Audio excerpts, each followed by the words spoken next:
is gone. I'm running to escape from your lips. Don't lie, 'cause I know your heart. Don't try looking for someone to forget. 'Cause I gave you my 안녕하세요. life. 나는 개미다. 나개미 주식TV의 나개미입니다. 지난주 금요일은 그야말로 최근 국내 시장의 흐름을 제대로 보여준 하루가 아니었나 생각을 하는데요. 삼성전자가 무려 7%가 넘게 오르고요. 시가총액이 50조가 넘는 현대차가 마치 중소형주처럼 가볍게 움직이면서 20%에 가까운 상승을 보여주었고요. 그리고 SK이노베이션도 단 7거래일 만에 80%가 넘는 상승률을 보여주면서 10년 만에 역사상 신고가 돌파를 하는 등 시총 상위 대형주들의 엄청난 수급이 쏠리면서 그에 따라 국내 지수도 전에 없던 엄청난 상승을 보여주고 있죠.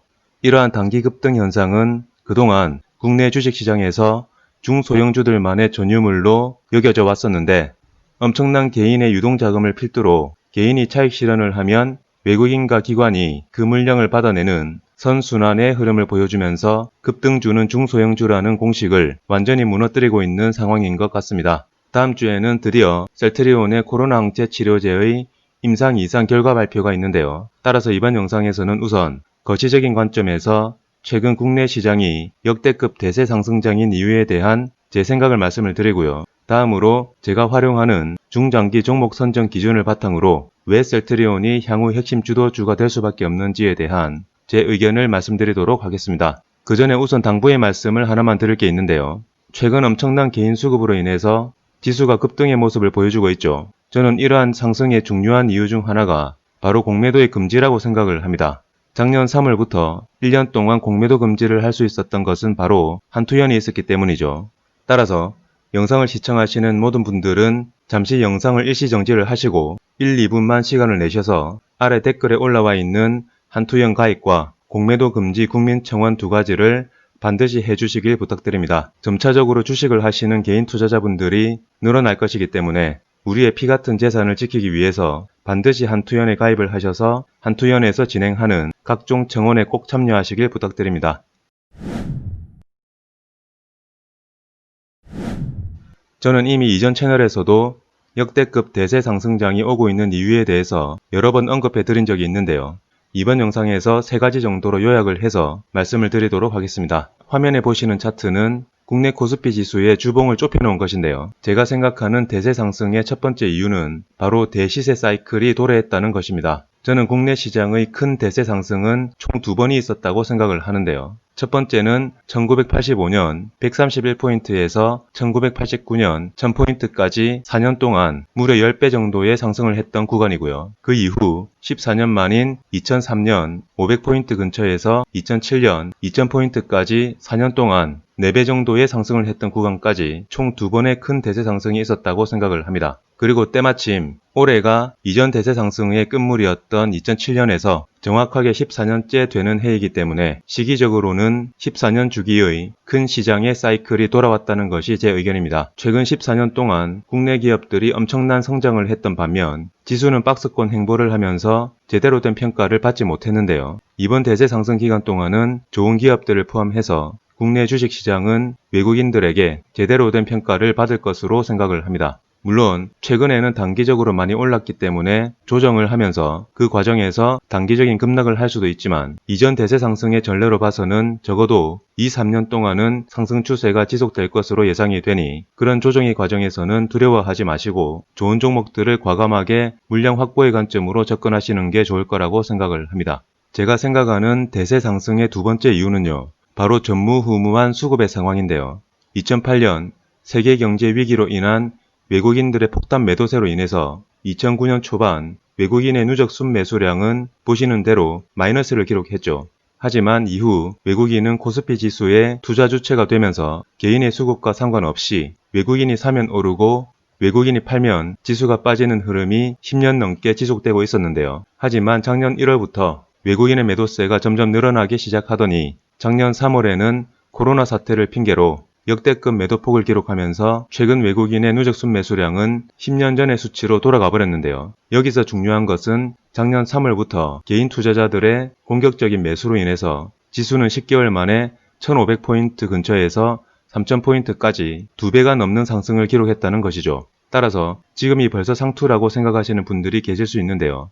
강세장이었던 2017년과 2018년 이후 이 구간에서는 공매도와 코로나 이슈로 인해서 비정상적인 하락을 했기 때문에 2500포인트 부근까지는 원래의 정상적인 지수로 돌아왔다고 생각을 합니다.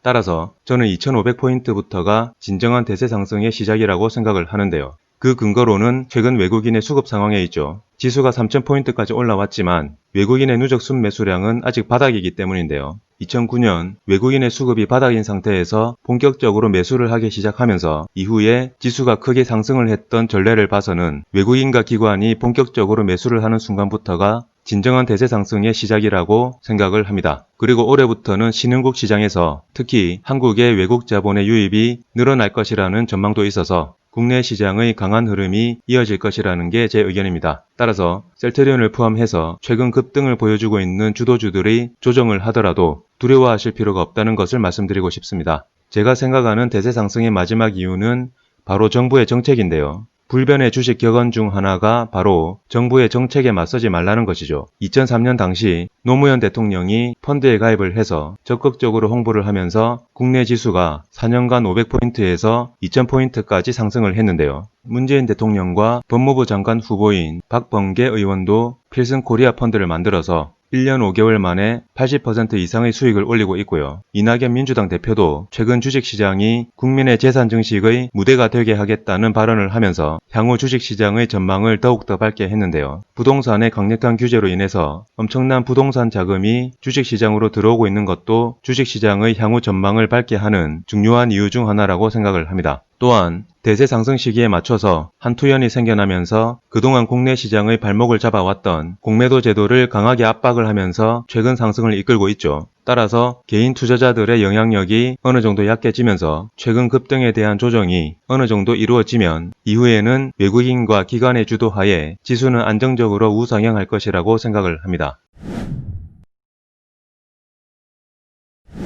저는 중장기 종목의 선정 시 크게 세 가지를 고려를 하는데요. 첫 번째는 그 종목이 메가트렌드 업종에 속해 있어야 하고요. 두 번째는 기업의 실적이 계속 증가 추세에 있어야 하고요. 세 번째는 바로 기업의 성장성인데요. 메가트렌드라는 것은 전 세계적으로 지속적으로 관심이 있는 분야를 의미하죠. 대표적인 업종은 반도체와 제약바이오, 전기차가 있는데요. 실적 성장의 대표적인 업종은 반도체가 있고요. 성장성의 대표적인 업종은 제약바이오와 전기차가 있죠. 반도체 업종에 속한 종목들은 보통 성장성보다는 반도체 가격의 상승 등 외부적 요인으로 인한 실적의 안정적인 증가로 인해서 주가도 보통 서서히 안정적인 우상향의 모습을 보여주는 경우가 많고요. 성장성을 기반으로 하는 제약바이오나 전기차 관련 종목들은 당장의 실적보다는 미래의 성장에 대한 기대감으로 단기적인 변동성이 큰 흐름을 보여주는 경우가 많죠. 따라서 실적이 좋거나 혹은 성장성이 높거나 둘 중 한 가지만 만족을 하더라도 강세장에서는 큰 상승을 보여줄 수가 있는데요. 하지만 만약 엄청난 실적의 증가와 함께 성장성을 동시에 갖춘 기업이 있다면 중장기 투자로 그것보다 좋은 종목을 찾기가 쉽지 않죠. 저는 이 두 가지를 동시에 갖춘 종목이 바로 셀트리온이라고 생각을 하는데요. 셀트리온은 이미 기존에 출시한 제품들만으로도 전 세계적으로 안정적인 시장 점유율을 늘려나가고 있고요.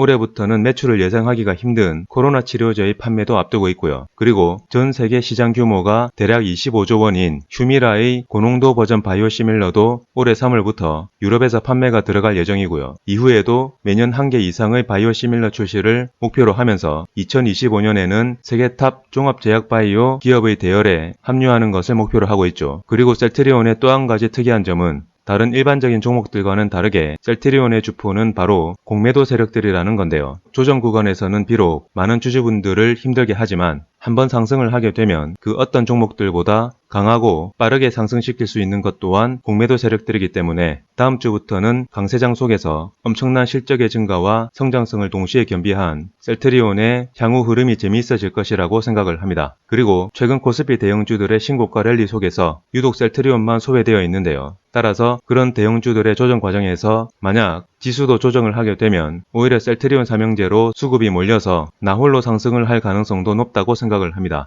따라서 다음 주부터 만약 셀트리온이 눌림목을 주거나 살짝 밀리게 되면 거의 마지막 매수 기회가 올 것이라는 게 제 의견입니다. 다음 주 수요일은 셀트리온의 코로나 항체 치료제의 임상 2상 결과 발표가 있는데요. 셀트리온의 기우성 부회장이 며칠 전 연설에서 언급했던 홍길동의 아버지의 실체가 드러나게 되면 과연 공매도 세력들은 어떤 포지션을 취할지가 중요한 한 주가 될 것 같습니다. 최근 국내 시장이 단기적으로 과열된 상태에서 이번 영상이 자칫 초보 투자자분들께 독이 되지 않을까 염려가 되는데요. 오늘 말씀드린 내용은 예전의 사례와 현재의 상황의 비교를 통한 저의 주관적인 분석이니 투자에 참고만 하시면 될 것 같습니다. 그리고 최근에 많이 오른 대형주들은 철저하게 보유자의 영역이니 향후 조정을 통해서 바닥을 확인할 때까지는 신규 매수를 자제하시는 게 좋다는 게 제 의견입니다. 물론 짧게 단타 매매를 하실 분들이나 단기적으로 손실을 보더라도 중장기로 가지고 가실 분들은 상관이 없지만 하락 조정 구간을 견디기 힘드신 분들은 최근 조정 중인 셀트리온이나